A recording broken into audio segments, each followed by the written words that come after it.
you don't zone in on it because when you walk in, like everything looks solid. The paint job looks solid, everything caulked in. So this that don't get your attention. The walls don't look the best, great.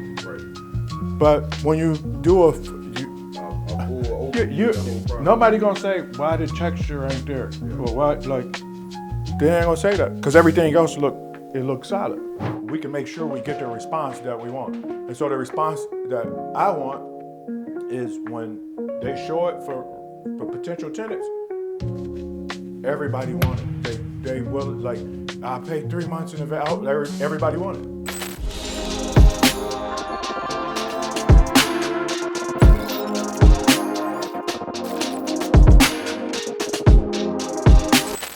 You remember the first time we walked through? Yeah, so this week 12, and we'll be wrapped tomorrow. So this is the downstairs unit.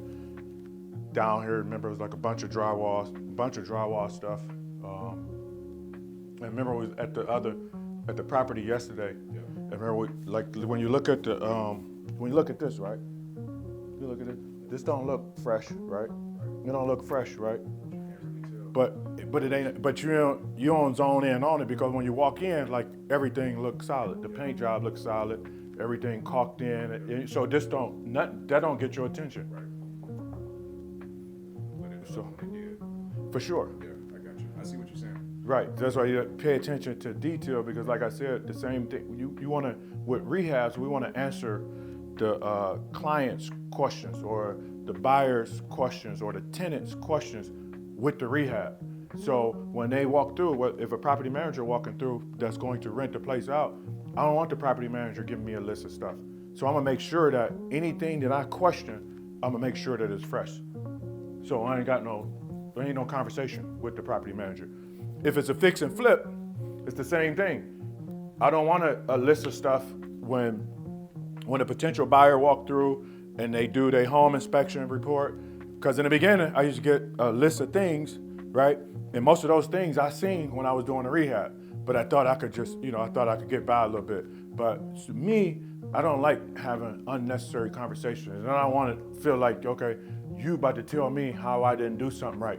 You know what I mean? So it's like that. I don't like the way that feels. So it's like, okay, I'm gonna make sure that I do a rehab in a way where when you see me, you just shake my hand, what's up? Like, that's it, yeah. You had a new drywall, or you just did a sample? So we just, where it was messed up at, Right. we just patched it. Okay. And even, like, again, when you look at the walls, like, the walls don't look the best, right? Right. But when you do A full open, nobody gonna say why the texture ain't there, or why, like, they ain't gonna say that, because everything else looks solid.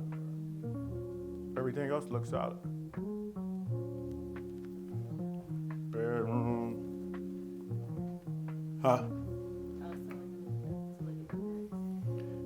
Get them new vents. We got the cleaner or clean the vents when they come through.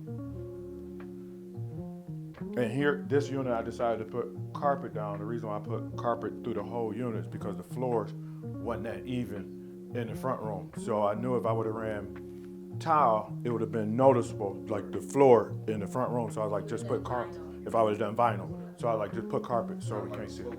For sure, yeah. And then add the padding below to make sure it's.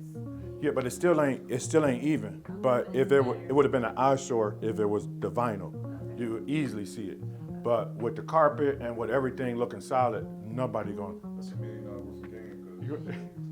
There's a few properties that had some slow preview. Yeah, so I was just. And it was vinyl in there. It was easy to tell. Oh And yeah. that was out on stairs too. So, Stairs I never did that on the steps. Okay.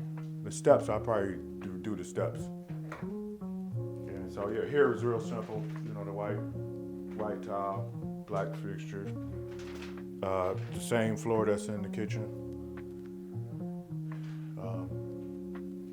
But it look, you see, it just look clean. Yeah, it look clean. It ain't no question.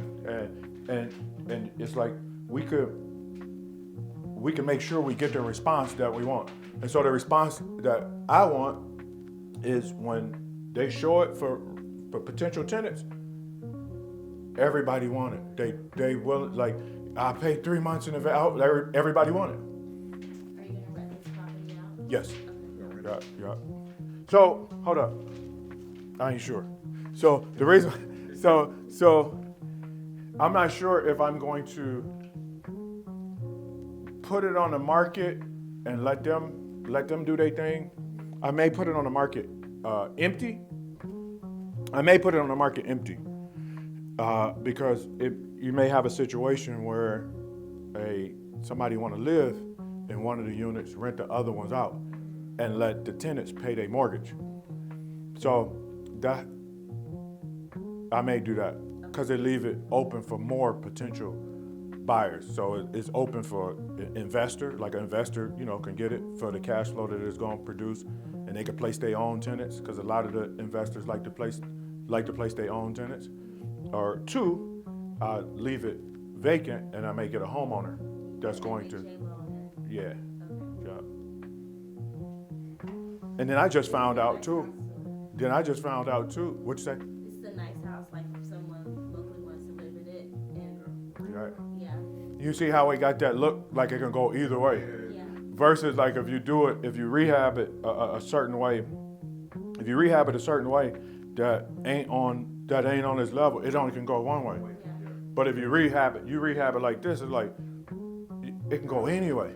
And so it's the same way when we was talking about the business model last night, and you was like, well, what would you think about getting deposits from potential investors? I was like, I don't need to get a deposit because the product that I put together, if you said you want it and you don't want it, I'm not gonna have no problem selling this. None. I will never have a problem selling this. That's true. Yeah, so I don't need your deposit, and I ain't gonna be mad if you back out. I think a lot of times people would be mad when people back out because they knew that their product was subpar and wasn't on that level, and now they kind of stuck with it. But when you got a solid product, because I've had that situation where people back out. I ain't mad. I know that this gonna sell next, but people get mad because they know that the product wasn't solid anyway. Yeah, door stops. Oh, see, yeah, that was we was talking.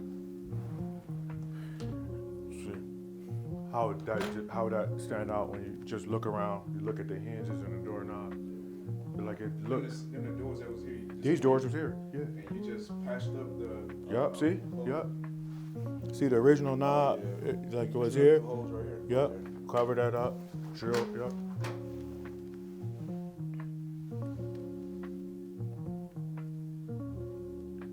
So again, it's like you, and that's why the numbers you can't look at this like, okay, I want to do this person a favor.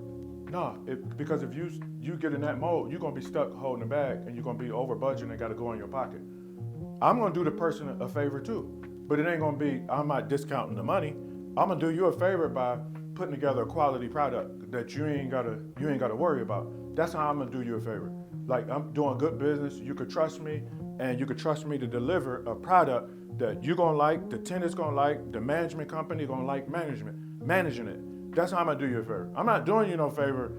I know that I bring this much value to the table and I'm about to cut it in half. No, I'm not doing that. In the beginning, I did that because, the thought process is like, we feel like we're gonna be able to do more business like that. Like, you know what, I just wanna help people out. No, we are helping people out because there ain't too many people in this game that people could trust. So I'm helping you out by doing what I say what I'm gonna do and putting together a quality product. So this is how I help people out. And you can't do that if the rehab costs 30 and you tell them you're gonna do it for 25. Now when I was doing projects like that for people, I told them they should go with the other person. Like I've done that multiple times. When people wanted me to do the project manager, and I tell them that it's gonna be, I'm do everything, it's gonna be 75,000. And then they tell me that Lil Ricky told them that he could do it for 60. I go do it with Lil Ricky. I'm not about to price match. Yeah. That don't make sense. Because every time you do that and you feel like you're helping somebody, you get a bigger headache. For sure. So I just tell them to go with the other person. Because I know what I bring to the table, and I only want to do business with people that value what I bring to the table. Like, that's it.